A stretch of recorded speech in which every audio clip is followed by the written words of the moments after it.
ආයිබෝවන් සියලු දෙනාටම අපි අද බලමු හේසල්නට් කේක් එකක් කොහොමද හදාගන්නේ කියලා. මුලින්ම මම තැටිය සකස් කරගන්නවා. තැටිය හොඳින් බටර් ආලේප කරලා තැටියේ හැඩයට කපාගත් පාච්මන්ට් පේපර්ස් අසුරලා මේ විදියට හොඳින් තැටිය සකස් කරගන්නවා.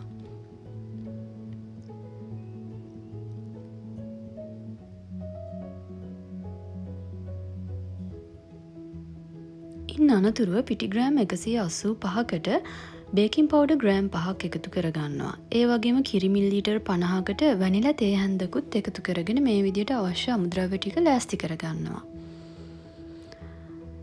ඊට පස්සේ කාමර උෂ්ණත්වයේ තැබූ බටර් ග්‍රෑම් 185 මේ විදිහට අපි මුලින්ම ටිකක් බීට් කරගෙන එයට සීනි එකතු කරනවා.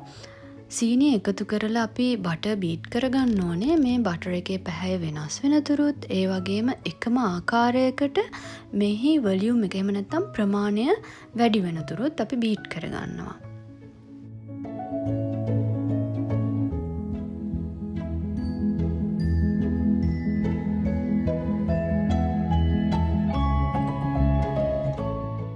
දැන් මේ ආකාරයට හොඳින් බීට් වෙලා තියෙන බටර් මිශ්‍රණයට අපි දැන් බිත්තර එකතු කරගන්නවා. බිත්තර දෙකක් භාවිතා කරලා තියෙනවා.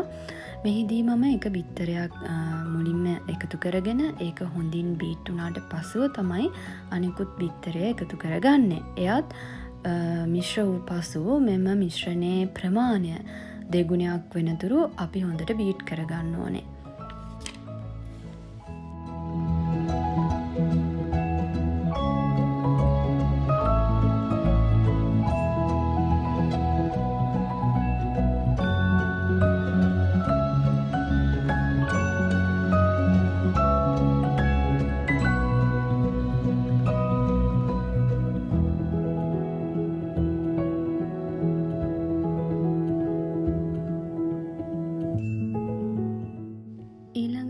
හොඳින් මිශ්‍ර වූ මෙම මිශ්‍රණයට පිටි කොටස් 3ක් වශයෙන්ුත් කිරි කොටස් 2ක් වශයෙන්ුත් තමයි මම එකතු කරගන්නේ.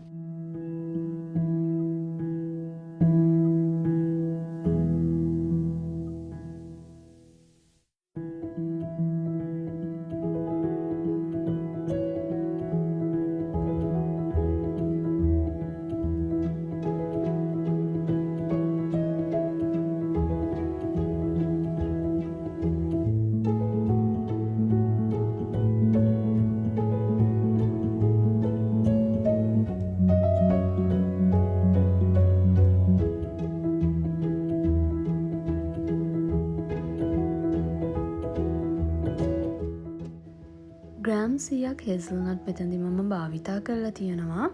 එයින් ස්වල්පයක් තමයි මම කේක් එකට එකතු කරගන්නේ. නමුත් සාමාන්‍යයෙන් ග්‍රෑම් 60ක් කේක් මිශ්‍රණයටත් ග්‍රෑම් 40ක් කේක් මතු පිට සරසන්නත් තමයි භාවිතා කරන්නේ. ඔයගොල්ලන්ගේ රස අනුව එම මිමි වෙනස් කරගන්න පුළුවන්.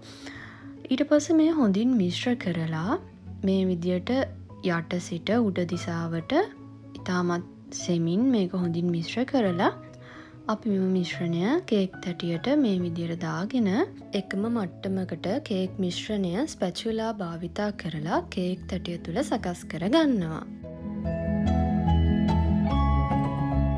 ඊළඟට සකස් කරගත් කේක් එක සෙල්සියස් 180 උෂ්ණත්වයේ විනාඩි 35ක් පමණ බේක් කරගන්නවා.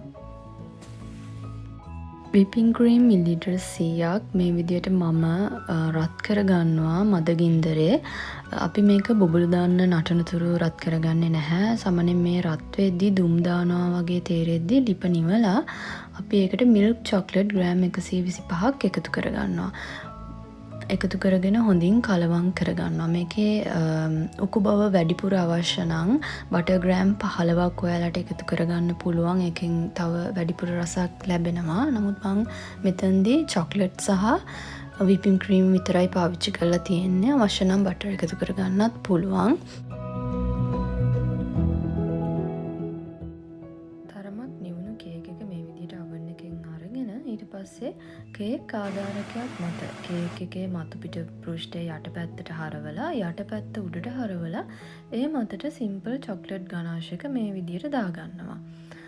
එතකොට දැන් ඔයගලන්ට කේක් එකේ මතු පිට පෘෂ්ඨය කපලා ඉවත් කරන්න ඕන නම් ඒකත් කරන්න පුළුවන්. නමුත් මම මෙතනදී කේක් එක කෙලින්ම අනිත් පැත්ත හරවලා තියෙන්නේ මතු පිටි පෘෂ්ඨය කපල ඉවත් කරන්නේ නැතිව.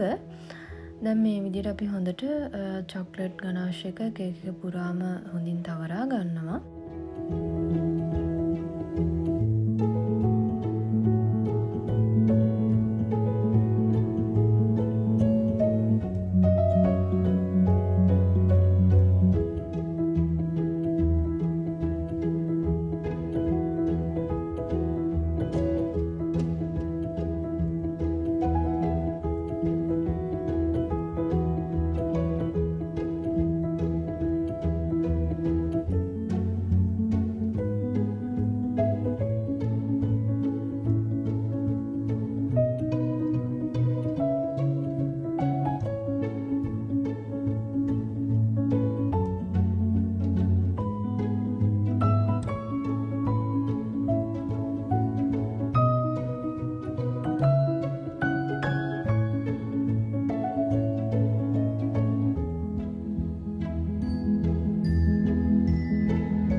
බලන ප්‍රේක්ෂක ඔබට මං ආරාධනා කරනවා මේ රසවත් කේක් එකක් හදා බලන්න කියලා. ඊළඟට වයිට් චොක්ලට් ගනාෂ් එකක් හදා ගන්නවා නම් කලින් වගේම විපින් ක්‍රීම් මිලිලීටර් 100කට වයිට් චොක්ලට් ග්‍රෑම් 200ක් එකතු කරලා මේ විදිහට වයිට් චොක්ලට් ගනාෂ් එකත් ඔයාලට හදාගෙන මුලින් අපි හදාගත්ත කේක් මිශ්‍රණයම රවුන්ඩ් තැටියකට මේ විදිහට දාගෙන මේ වගේ ලස්සන කේක් එකක් හදාගන්න පුළුවන්. ඉතින් මේ වීඩියෝ බලපු හැමෝටම බොහොම ස්තුතියි. ඔයාලා හැමෝටම සුබ දවසක්.